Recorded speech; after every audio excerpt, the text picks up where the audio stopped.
कभी कभी मसला ये नहीं होता कि जो हस्बैंड है वो किसी दूसरी औरत से बात कर रहा है। प्रॉब्लम ये होती है कि बीवी को बहुत देर से ये बात पता चलती है। और उससे भी बड़ा प्रॉब्लम ये होता है कि जब वो पूछती है तो जवाब मिलता है कि तुम तो हर बात का ही गलत मतलब निकालती।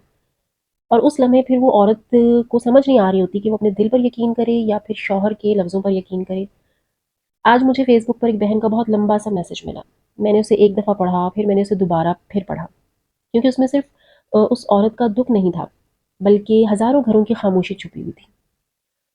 उन्होंने मुझे लिखा कि मिरहा, मेरी शादी को 9 साल हो गए हैं, मेरे 2 बच्चे भी हैं, और जो मेरे हस्बैंड हैं वो पहले तो मेरे बगैर एक दिन नहीं गुजारते थे, मेरे बगैर खाना तक नहीं खाते थे। लेकिन अब हाल ये है कि हर वक्त मोबाइल उनके हाथ में रहता है, और अगर मैं ये पूछूं तो कहते हैं कि ऑफिस का काम है। तो एक दिन बाय मिस्टेक उनका फ़ोन जो है ना वो मेरे सामने खुला रह गया। तो मैंने जानबूझकर तो नहीं देखा, लेकिन एक लड़की के मुसलसल मैसेजेस आ रहे थे। मैंने पूछा जब अपने हस्बैंड से, तो वो कहने लगे कि सिर्फ कुलीग है, तुम्हें हर जगह शक नज़र आता है। उसके बाद से तो वो मुझसे पहले से भी ज़्यादा दूर हो चुके हैं। मेरी सास कहती हैं कि मर्द बाहर काम करते हैं, ऐसे छोटे मोटे मामला को नज़रअंदाज किया करो।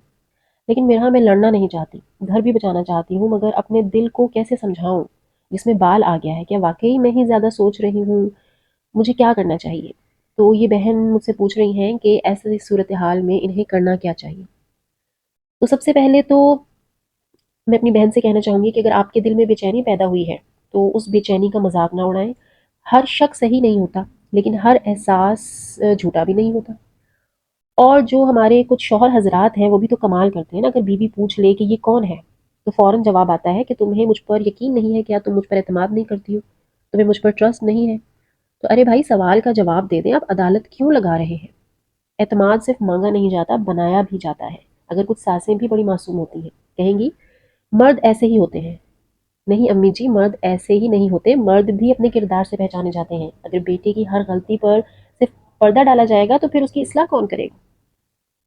लेकिन बहन, अब ज़रा एक लम्हे के लिए गुस्सा एक तरफ रख कर सोचते हैं, क्या वाकई हर मर्द जो है जो फ़ोन ज़्यादा इस्तेमाल करता है, क्या वो वाकई हर मर्द बेवफा होता है? तो मेरा जवाब है कि नहीं, क्योंकि हर कुलीग के साथ बात करना गलत है।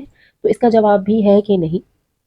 तो फिर मसला कहाँ पर है? मसला राब्ते में नहीं, मसला छुपाने में है। जब एक शौहर अपनी बीवी से बात छुपाना शुरू कर देता है, पासवर्ड बदल देता है, फ़ोन उल्टा रखना शुरू कर देता है, हर सवाल पर गुस्सा करता है, तो फिर बीवी के दिल में सवाल पैदा होना फितरी सी बात है। कुरान करीम हमें सिखाता है कि मियाँ बीवी एक दूसरे के लिबास है। तो लिबास सिर्फ खूबसूरती नहीं देता, हिफाजत भी तो देता है, एतमाद भी देता है, पर्दा भी देता है लिबास। अगर लिबास ही इंसान को बेचैन करने लगे तो फिर सुकून कहाँ से आएगा? लेकिन अब मैं शौहर की तरफ भी आती हूँ। कभी कभी मर्द वाकई किसी दूसरी औरत से मोहब्बत में नहीं पड़ता, वो सिर्फ उस तवज्जो का आदी हो जाता है जो घर में उसे महसूस नहीं मिल रही होती, जो उसे घर में महसूस नहीं हो रही होती। दफ्तर में किसी ने कहा, सर आपने बहुत अच्छा काम किया। घर आया तो बीवी ने कहा, आटा खत्म हो गया है, बच्चों की फीस देनी है, नल खराब है। अब बीवी गलत नहीं है, घर की जिम्मेदारियां यही तो होती है ना, और फिर शौहर ने ही करनी है। ये सारे जो प्रॉब्लम्स हैं इनको सॉल्व करना है हस्बैंड का ही काम है। लेकिन मर्द के दिमाग ने दोनों जगह की जो एहसासात हैं उनको कंपेयर करना शुरू कर दिया। एक तरफ उसको तारीफ मिल रही है और दूसरी तरफ उसको जो है वो जिम्मेदारियां उसके ऊपर डाली जा रही हैं।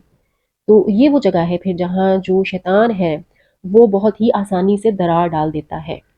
तो रसूल अल्लाह सल्लल्लाहु अलैहि वसल्लम ने फरमाया कि तुम में बेहतरीन वो है जो अपने घर वालों के लिए बेहतरीन हो। ये हदीस सिर्फ बीवी के लिए नहीं, शौहर के लिए भी आईना है। अगर आप घर आकर सिर्फ खामोशी, मोबाइल और फासले ले आएंगे तो फिर मोहब्बत आहिस्ता आहिस्ता कमज़ोर होने लगेगी।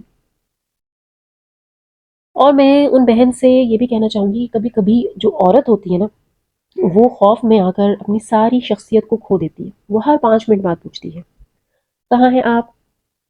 किससे बात कर रहे हैं? फ़ोन दिखाइए, मेरी कसम खाओ। तो फिर नतीजा क्या निकलता है भला?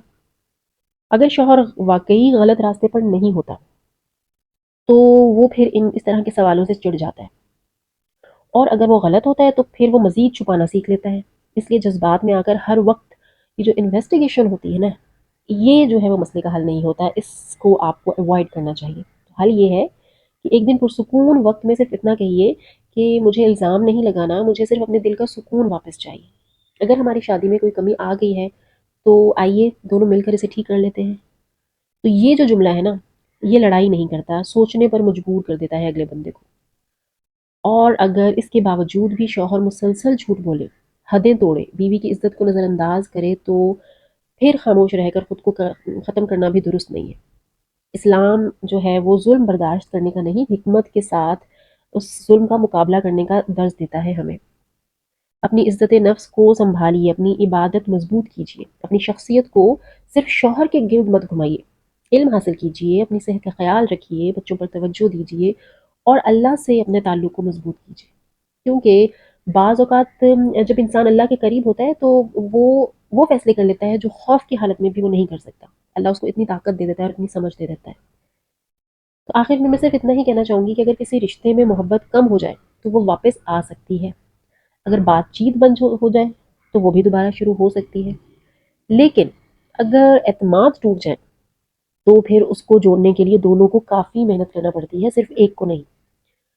اللہ تعالیٰ ہر میاں بیوی کے درمیان محبت، رحمت اور اعتماد پیدا فرمائے، ہمارے گھروں کو بدگمانیوں سے محفوظ رکھیں، اور ہمیں ایسا کردار ادا فرمائیں کہ ہمارے اپنے ہی ہم پر سکون محسوس کریں۔ آمین۔